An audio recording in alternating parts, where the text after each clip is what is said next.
honor of doing the interview. I've been interviewed by her many times, Epic Times and NTD TV, and the company that I produced or co-produced Claws of the Red Dragon with. Simone, thank you very much for joining us today.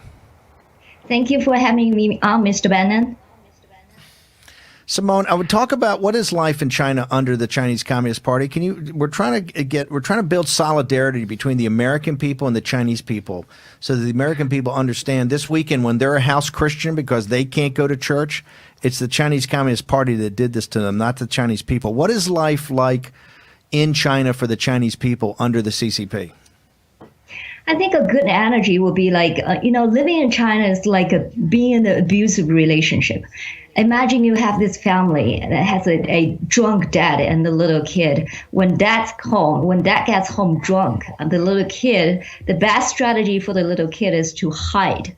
It's not asking for food, not asking for anything, not get in the way of the father, just being invisible. So this is what I think is like the relationship between the Communist Party and its people.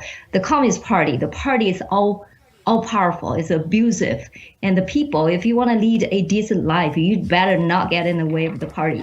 So in China, we have this phrase often, promoted in media. It's called 不要给国家找麻烦. 不要给国家找麻烦, meaning don't make trouble for the state. So you see the moral in China is not the secrecy of individual rights, but, just not making trouble for the state.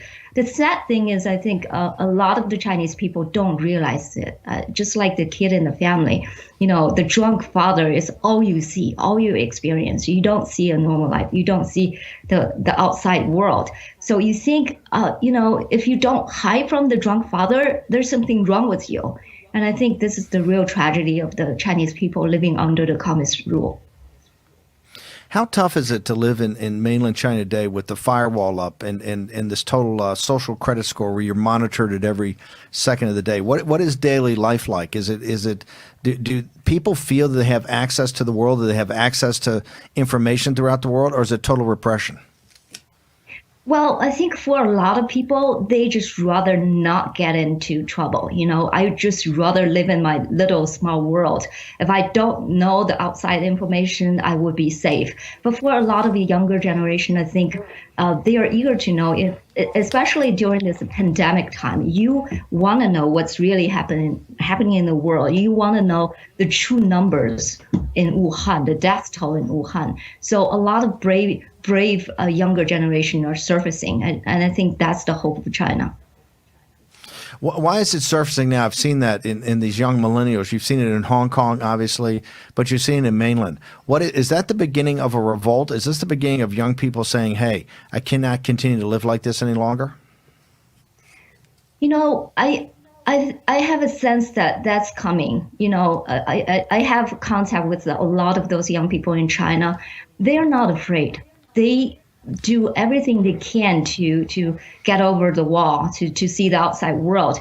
And the funny thing is, one of the guys told me, and I asked him what's happening in China, what's like, each province is doing what. He said, I don't know. I said, how come you don't know? He said, I don't watch Chinese news. I don't watch state media. I only watch outside news by, getting over the firewall. So I was like, wow. I was like, how many people are like you? He said, quite many.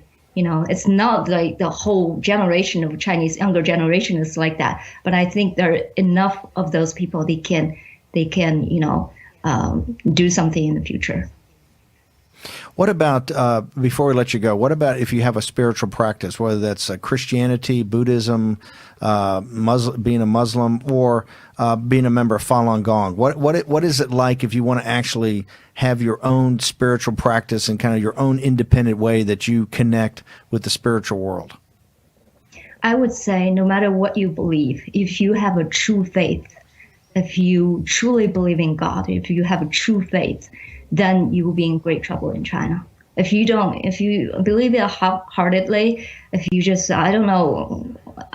if you can accept Xi Jinping's portrait is above God, then you will be okay. But if you don't accept that, you will be in big trouble in China.